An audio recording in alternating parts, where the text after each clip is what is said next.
You've whispered it in the darkness, perhaps tonight. Why is this happening to me? Why won't it stop? Why does everything feel so heavy? The burden you're carrying has created a deafening silence from the heavens above. Nothing seems to add up. You've given your best effort, trusted, wished, and pushed forward. Yet everything keeps falling apart in your grasp. It feels like the cosmos itself is working against you, testing you past your breaking point, taking away everything until you're left with nothing but scattered pieces.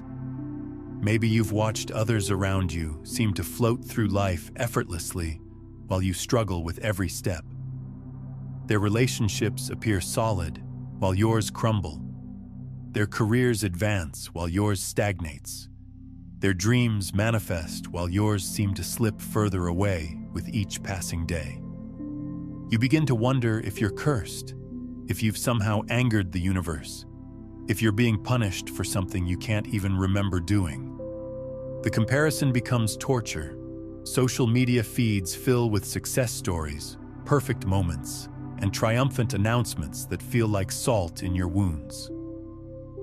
Everyone else seems to have figured out the secret formula for happiness, while you're still trying to solve the basic equation of survival. You start to question everything: your worth, your purpose, even your right to exist in a world that seems designed for everyone but you. But what if I told you that this very experience, this feeling of being singled out for suffering, is actually the universe's way of marking you as chosen? What if your pain isn't random chaos, but cosmic preparation? What if the reason you're being broken down so completely is because you're being prepared for something so significant that your current self simply couldn't handle it? There comes a moment when suffering no longer surprises you. It simply drains you. Trust becomes fragile, and the concept of any divine plan begins to feel like a heartless joke. But here you stand, still listening, still seeking answers. Perhaps not from optimism, but from desperation. Maybe you've been shattered so completely that pretending isn't an option anymore. And in that brutal honesty, there's something genuine. There's something the cosmos recognizes that society overlooks. This is the place where most people give up. This is where the majority decide that life is just random, that suffering has no meaning, that we're all just cosmic accidents stumbling through an indifferent universe. But you're still here. You're still searching. And that searching itself is evidence of something profound stirring within you. The ancient mystics called this the dark night of the soul, a period of spiritual dryness where everything you once believed is stripped away, where God seems absent, where meaning feels like a luxury you can no longer afford. Yet they also taught that this darkness isn't abandonment, it's preparation. It's the universe creating space for something larger than what you've known before. Consider the caterpillar in its chrysalis. From the outside, it appears dead, dissolved, finished. But inside that darkness, something miraculous is happening. The caterpillar's entire structure is breaking down into what scientists call imaginal soup, a complete dissolution of its former self. Yet within that soup lie imaginal cells, cells that carry the blueprint for wings, cells that remember what the caterpillar is destined to become. Your breaking is creating that same soup. Your old identity, your former limitations, your previous understanding of what's possible, it's all dissolving. And within that dissolution, your imaginal cells are activating.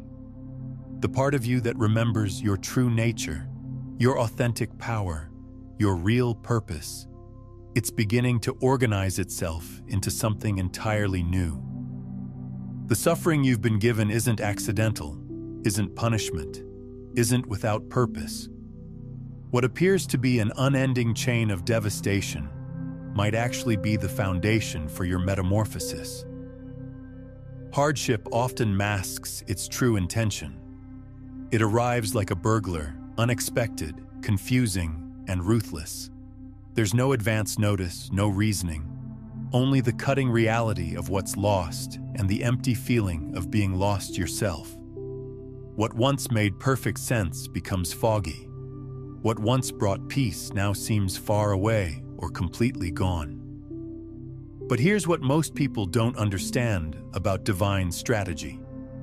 The universe operates on what quantum physicists call the observer effect. Reality literally responds to consciousness. When you're operating from a limited consciousness, one built on fear, scarcity, and survival, you attract experiences that match that frequency. But when consciousness expands, when awareness deepens, when your inner landscape transforms, reality must shift to match your new level of being. The problem is that this transformation requires you to completely release who you think you are. Your ego, your identity, your carefully constructed sense of self, it all has to go. And the ego doesn't surrender willingly. It fights. It creates drama. It manufactures crisis after crisis to maintain its position as the central organizing principle of your life. So the universe has to break you down slowly, systematically, lovingly, but relentlessly. It removes your external supports, the job that defined you, the relationship that completed you, the dream that motivated you, forcing you to discover that your true source of power was never outside you to begin with. Every loss is actually a liberation. Every ending is actually a beginning. Every moment where you feel like you're losing yourself is actually a moment where you're finding who you really are, beneath all the conditioning, beneath all the expectations, beneath all the stories you've been telling yourself about what life should look like. Yet within this disorder, there exists a purposefulness that human eyes cannot detect. While it seems random, the hardship that enters your world is seldom without design. The cosmos doesn't operate wastefully. Every injury, every setback, every letdown holds significance, even when that significance takes time to reveal itself. Think about how nature works. A forest fire appears destructive, devastating, final. But ecologists know that certain seeds only germinate after exposure to fire.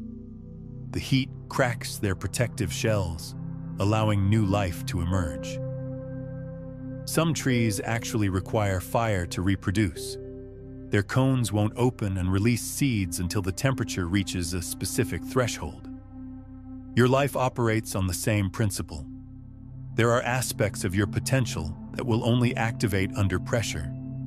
There are gifts lying dormant within you that can only emerge through adversity. There are strengths you possess that you'll never discover until you're forced to use them. The universe isn't cruel, it's efficient. It knows exactly what temperature your particular seeds need to crack open. It understands precisely how much pressure is required to activate your dormant gifts.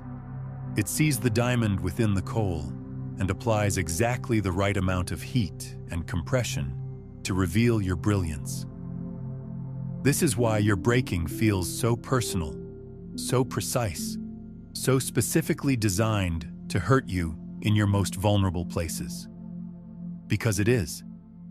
The universe isn't using a generic approach with you. It's using a customized program designed specifically for your evolution, targeting exactly the areas where you need the most growth, challenging precisely the beliefs that are limiting your expansion. Most of society teaches you to run from pain at every turn. Our culture worships comfort, praises shortcuts, and celebrates getting things instantly.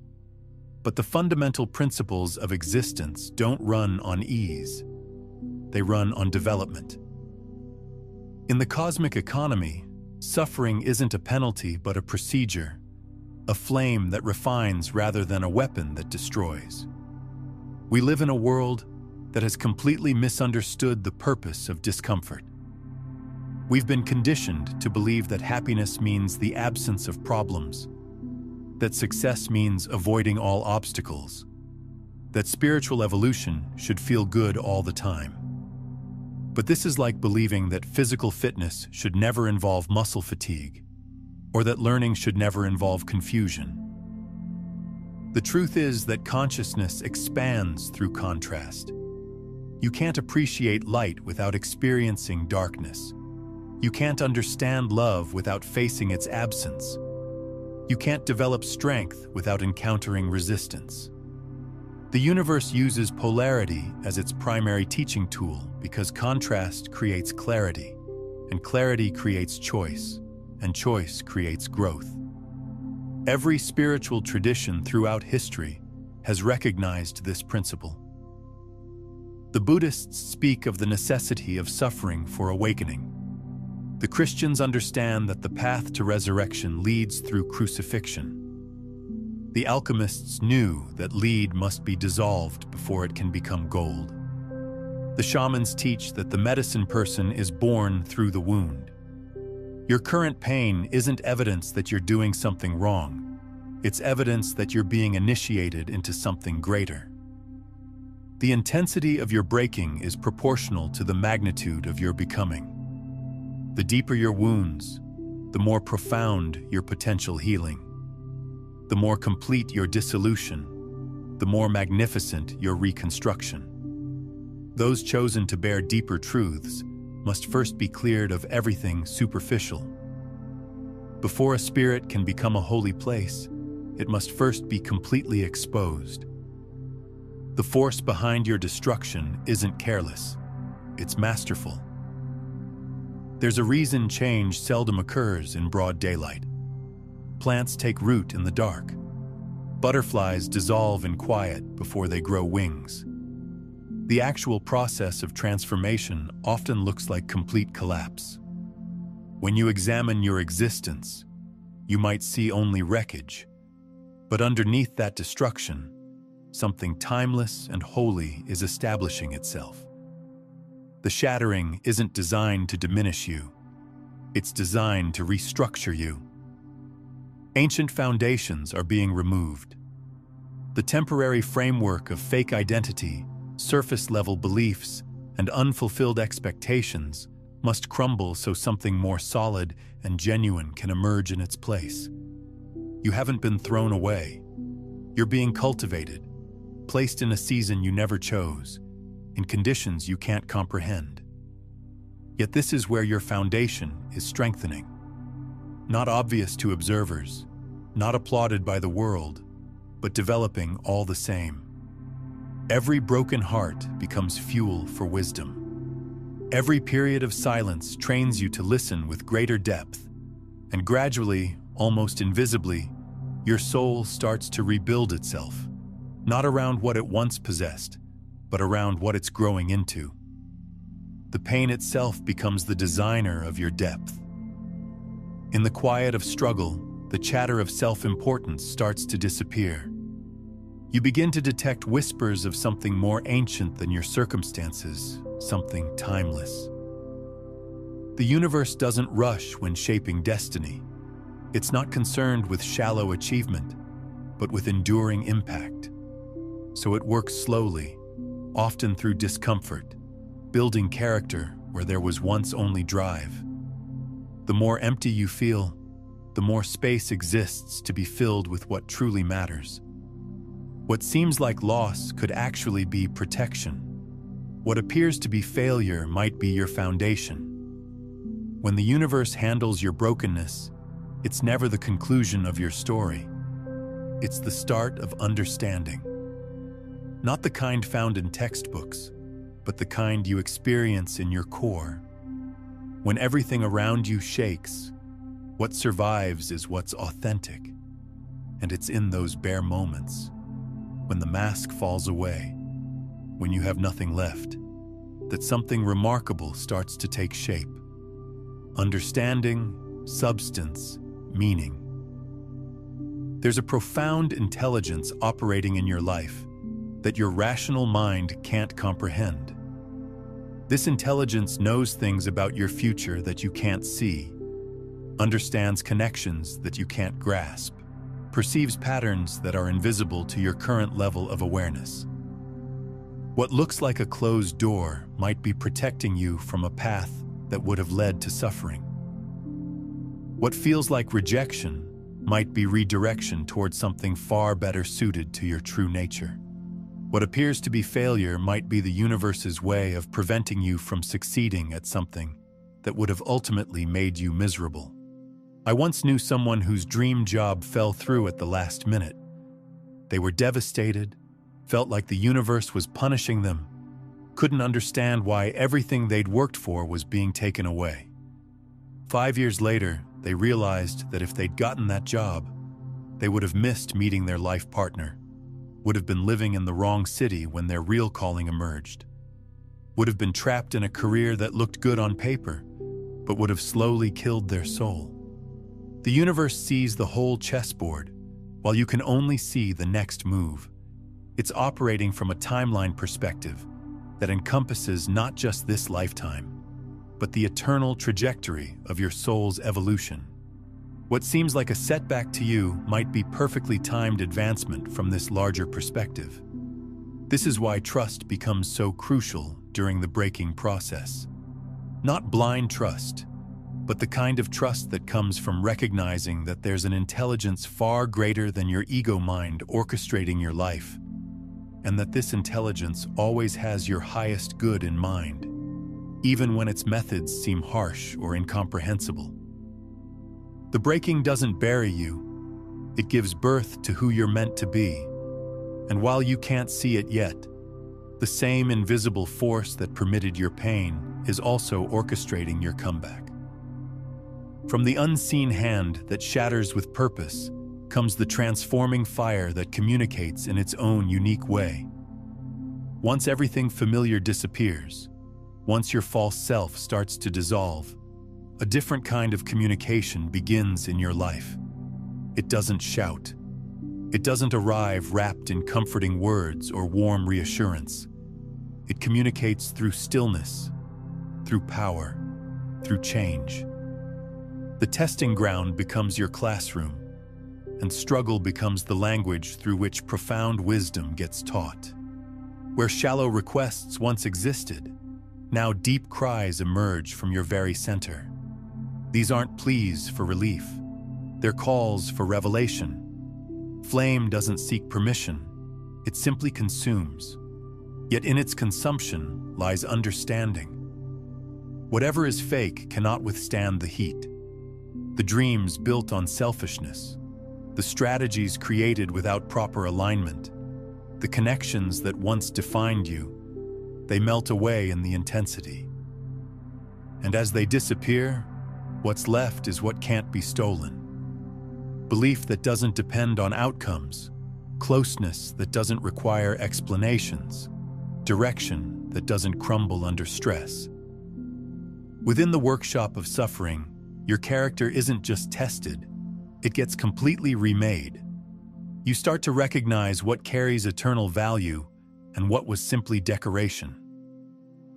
There are insights that only wounded tissue can hold, not because they're too complicated for the mind, but because they must be experienced to be grasped.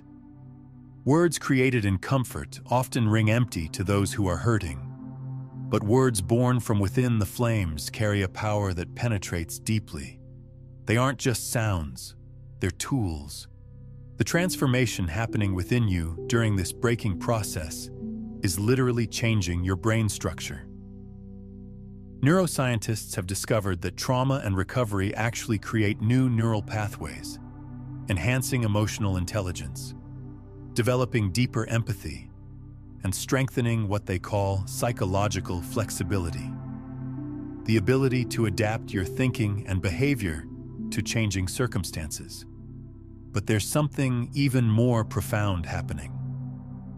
The ancient traditions speak of something called soul retrieval, the process by which fragmented parts of your essential self are recovered and integrated. Every time you've been hurt, betrayed, or traumatized, a part of your authentic self went into hiding to protect itself from further damage. The breaking you're experiencing now is actually calling these lost parts of yourself home. The pressure, the crisis, the seeming chaos, it's creating conditions where these hidden aspects of your nature feel safe enough to emerge. Parts of you that you may have forgotten existed are beginning to reawaken. Your natural intuition, silenced by years of being told to be practical. Your creative expression, buried under the need to be responsible. Your spiritual gifts, hidden beneath the fear of being different. Your authentic voice, muffled by the desire to be accepted. Your true power, suppressed by the belief that you need to be small to be safe. All of these aspects of yourself are coming back online now, activated by the very experiences that seem to be destroying you. The universe is using your breaking to break you open, revealing capacities and gifts that have been dormant within you, waiting for the right conditions to emerge. The spirit that has survived the fire learns to speak less for attention and more for connection. And through that connection, a certain kind of influence develops. Not the influence of force, but of being. Others pay attention, not because you're louder, but because your words have been lived. So the fire isn't your ending. It's the start of your voice, the start of being rooted, the start of having real depth. Your spirit comes out of the furnace not untouched, but cleansed, made precious, made powerful. It no longer dreads the universe's silence because it has discovered that silence isn't emptiness, it's closeness. You become skilled in the language of flames, and in mastering this, you become skilled in the gentle strength that only those who have suffered greatly can possess. Coming out of the fire, something shifts, not just in your surroundings, but inside you. You no longer move through life with the same desperate need to be noticed, to be approved of, to be comprehended. Instead, you carry something much more valuable: proof. Proof that you've lasted, and more crucially, that you've grown. This shift is so subtle that you might not notice it at first, but others will. There's something different in your presence now, something that can't be faked or manufactured. You carry the quiet confidence of someone who has walked through hell and discovered that they're fireproof. Your nervous system has been rewired through adversity. Where you once reacted with anxiety to uncertainty, you now respond with curiosity. Where you once collapsed under pressure, you now find strength you didn't know you possessed. Where you once needed external validation to feel worthy, you now carry an unshakable sense of your own value. But here's what's truly remarkable. This transformation isn't just personal. The changes happening within you are having ripple effects throughout the entire field of consciousness. Every person who completes this journey of breaking and rebuilding becomes what quantum physicists call a morphic resonance, a living example that makes it easier for others to undergo the same transformation. Your healing literally makes healing more accessible for everyone around you. Your breakthrough creates a pathway for others to follow. Your willingness to be broken open and rebuilt creates permission for others to release their own outdated structures and evolve into their next level of being. This is why your suffering feels so significant, so intense, so all-consuming. You're not just transforming for yourself. You're serving as a pioneer, a bridge, a living demonstration of what's possible when someone surrenders completely to their own evolution and trusts the process, even when it makes no logical sense. While the world once judged value by flawlessness, you start to see that the universe chooses its representatives by their wounds. Not the hidden injuries kept secret, but the visible ones that testify to survival. These are the marks of someone who has journeyed through pain and still remains standing, not in resentment, but in understanding. Wounds communicate in ways words often can't. They declare, "I've walked this path." They announce, "I understand what breaking feels like." In a world filled with acting, nothing draws people more than realness. Those who have suffered greatly and chosen recovery become guides, not through force, but through their very existence. They don't have to justify why they shine. People sense it. There's a magnetic quality in their calmness, a trustworthiness in their gentle strength. The illumination they possess doesn't blind. It directs. It doesn't boast. It invites. And those still trapped in confusion are attracted not by teaching, but by the truth of what they witness being lived. Pain converted becomes strength, but not the kind that controls. It becomes a subtle, steadying influence. Someone who has bled and been healed no longer dreads imperfection. They welcome it. They don't speak as teachers, but as living examples. Every step taken after the destruction becomes part of a wordless message. And that message doesn't need recognition. It just needs to be walked. Because the universe doesn't choose the untouchable. It appoints the touched, the injured, the ones who move more carefully now, but carry something sacred in their quietness. Recovery doesn't delete what occurred. It gives it new meaning. The betrayal, the loss, the mistakes, they don't disappear. They become parts of what you offer. There's an odd contradiction in how the most damaged containers become the most brilliant ones. Light flows through breaks more easily than through perfect glass. And in those breaks, others start to see their own image, their own possibility for healing. This process of meaning-making is one of the most profound aspects of human consciousness. Viktor Frankl, a Holocaust survivor and psychologist, discovered that humans can endure almost any suffering if they can find meaning in it. But more than that, he found that the meaning we create from our suffering often becomes the very thing that transforms our pain into purpose. Your scars are becoming sacred texts, telling stories that can only be written in the language of survival. Each wound carries within it a lesson, a gift, a medicine that someone else desperately needs. The very experiences that you wish you could erase are becoming the qualifications for the work you're here to do. Think about the people who have influenced your life the most. Were they the ones who had never experienced pain? Or were they the ones who had been through something difficult and came out transformed? There's something magnetic about authentic transformation, something that draws people like a flame draws moths. The universe is not just healing you. It's preparing you to become a healer. It's not just strengthening you. It's training you to become a source of strength for others. It's not just teaching you. It's preparing you to become a teacher. Every lesson learned in the fire becomes a tool you can use to help someone else navigate their own burning. But here's the paradox. The more broken you've been, the more whole you become. The more lost you've felt, the more capable you become of helping others find their way.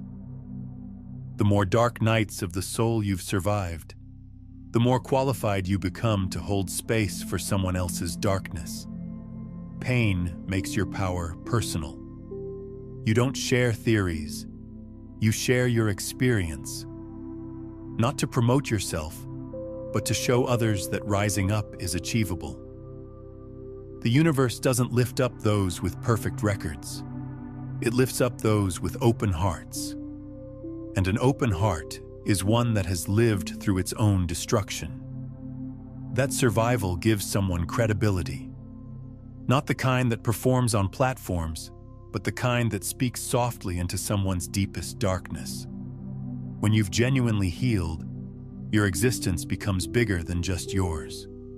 It becomes a reflection, a guide, a beacon for those who haven't yet found their way through.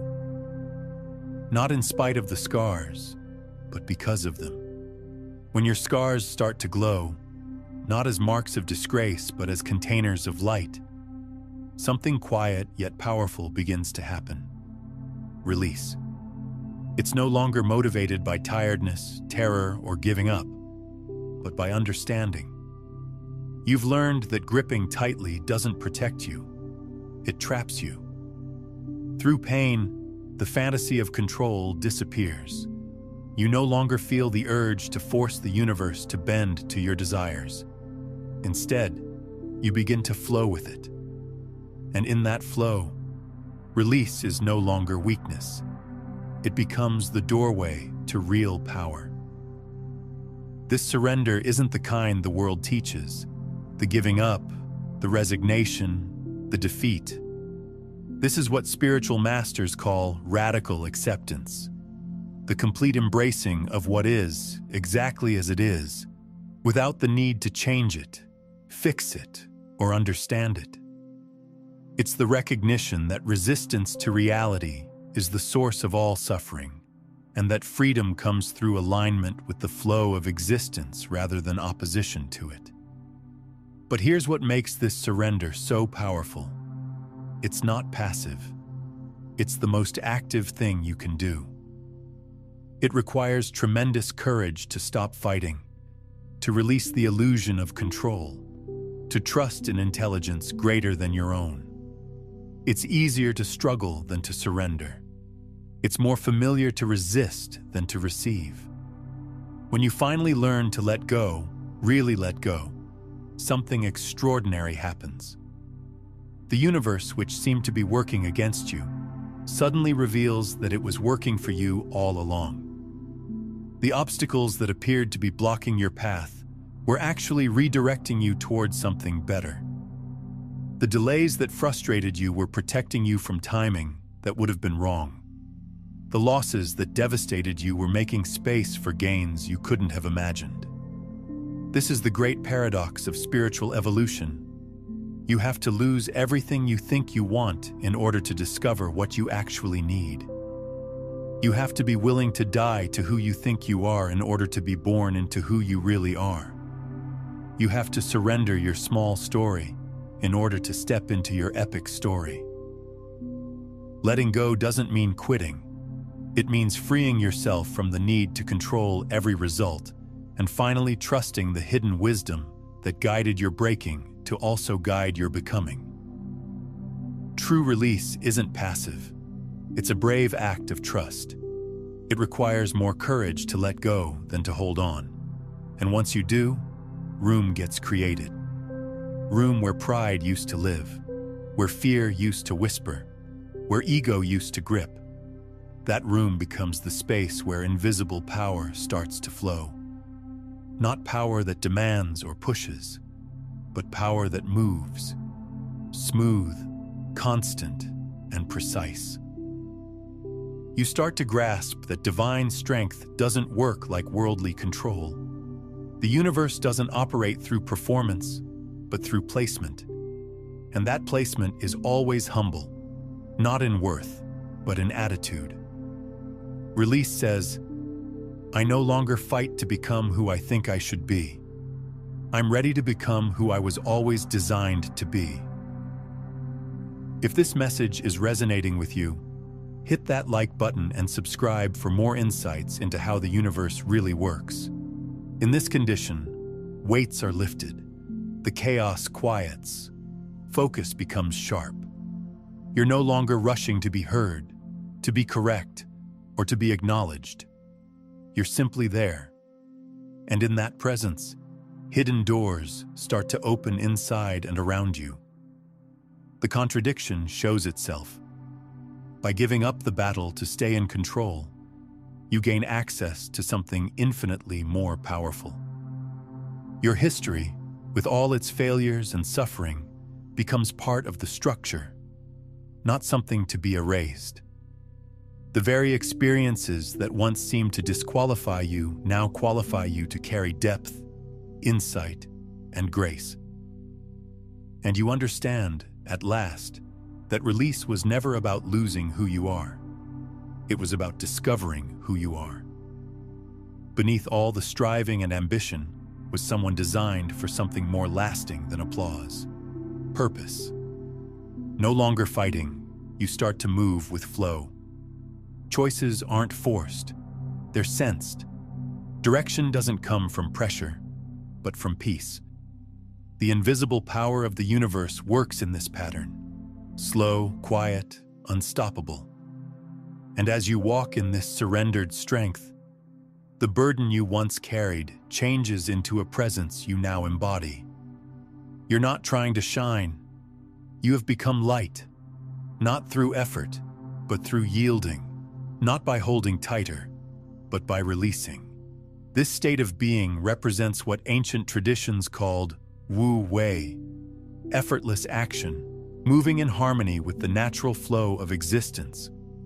When you're aligned with this flow, life stops being a struggle and becomes a dance. Opportunities appear without you having to chase them. Resources show up exactly when you need them. People and circumstances align themselves to support your highest good without you having to manipulate or control anything. You begin to understand that the universe operates through synchronicity rather than strategy, through magnetism rather than manipulation, through attraction rather than action. Your job isn't to make things happen. It's to become the kind of person to whom good things naturally happen. This doesn't mean you become passive or stop taking action.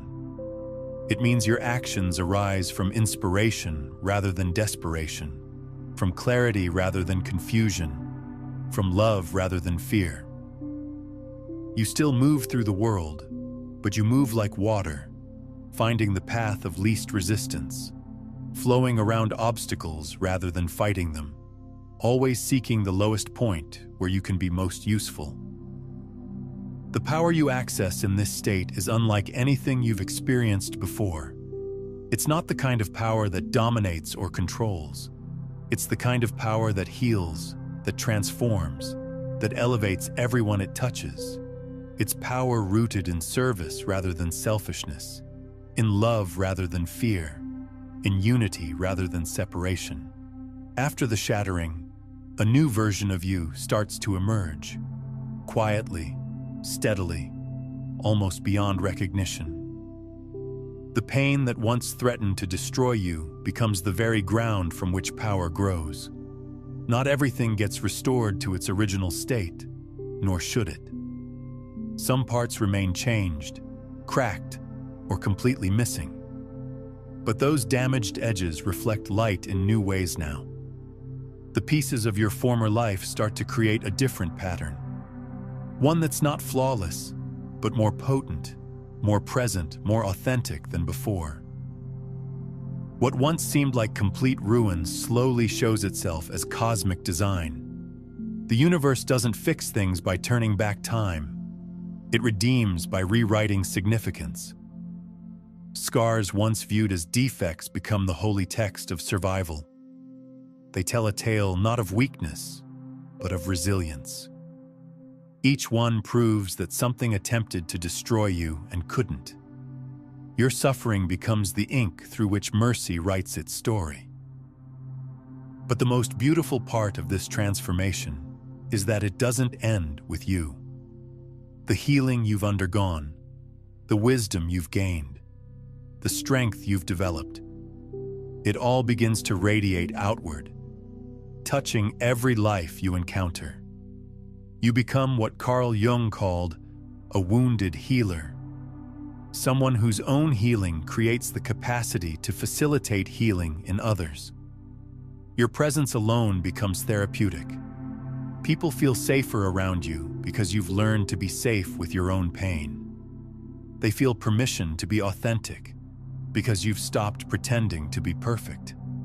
They feel hope for their own transformation because they can see the evidence of transformation standing right in front of them. This is how the universe multiplies the impact of your healing. Your individual journey of breaking and rebuilding becomes a catalyst for collective transformation. The courage you've developed becomes contagious. The peace you've found becomes a refuge for others. The love you've learned to give yourself becomes a model for others to follow. You realize that your breaking wasn't just about you. It was about everyone whose life you would touch afterward.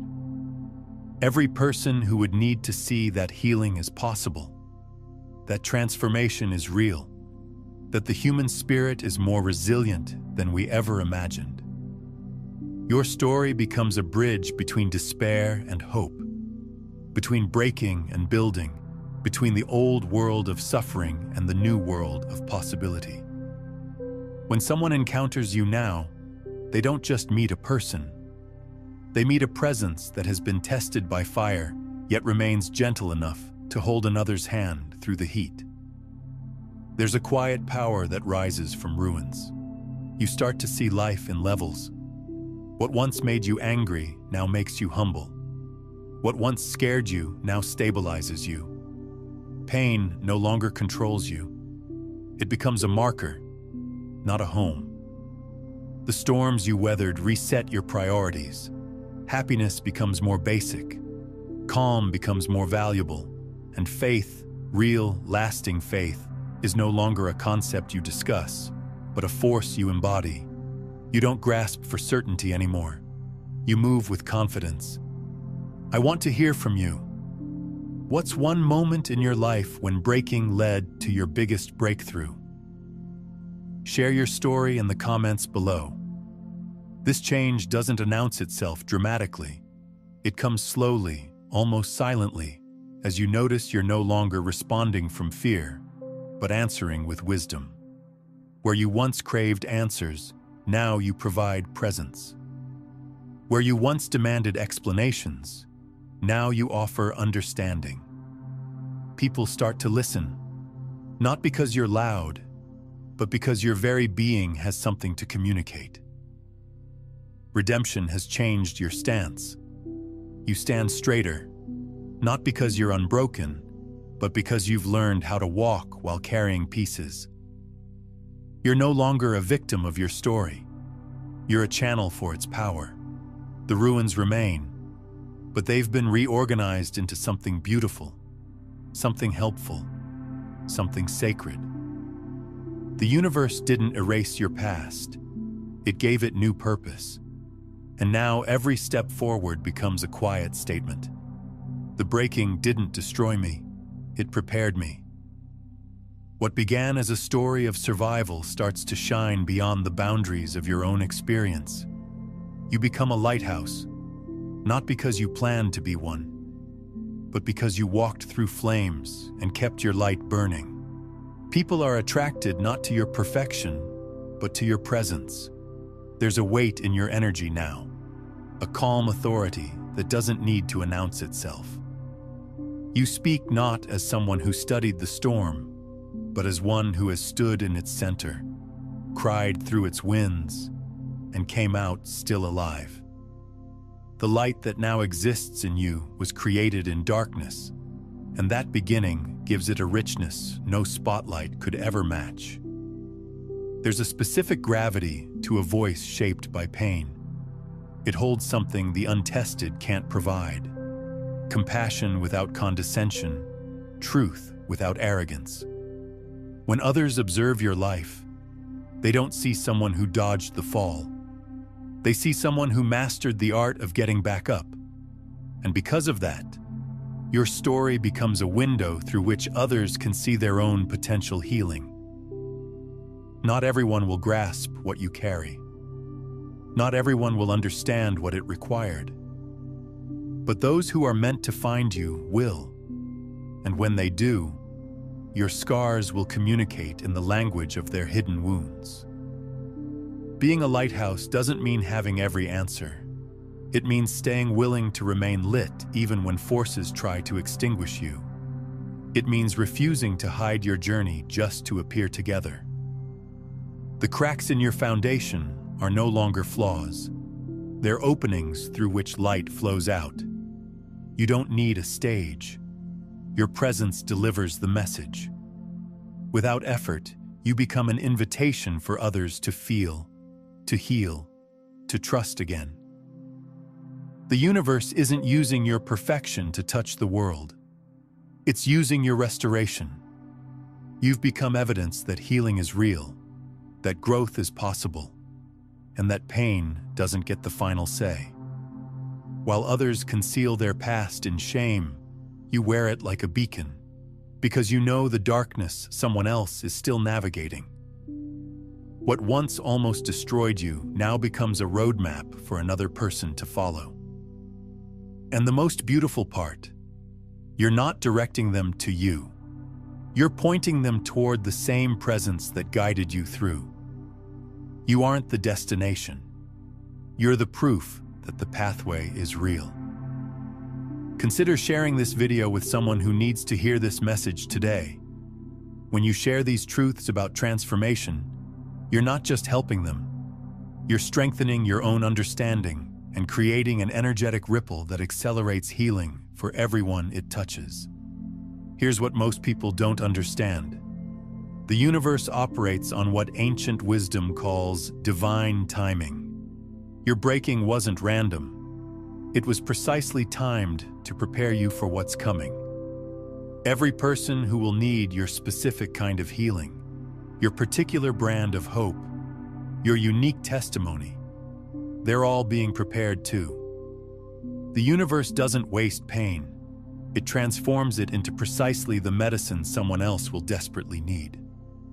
The depth you've gained through suffering creates what psychologists call post-traumatic growth. You don't just recover from trauma.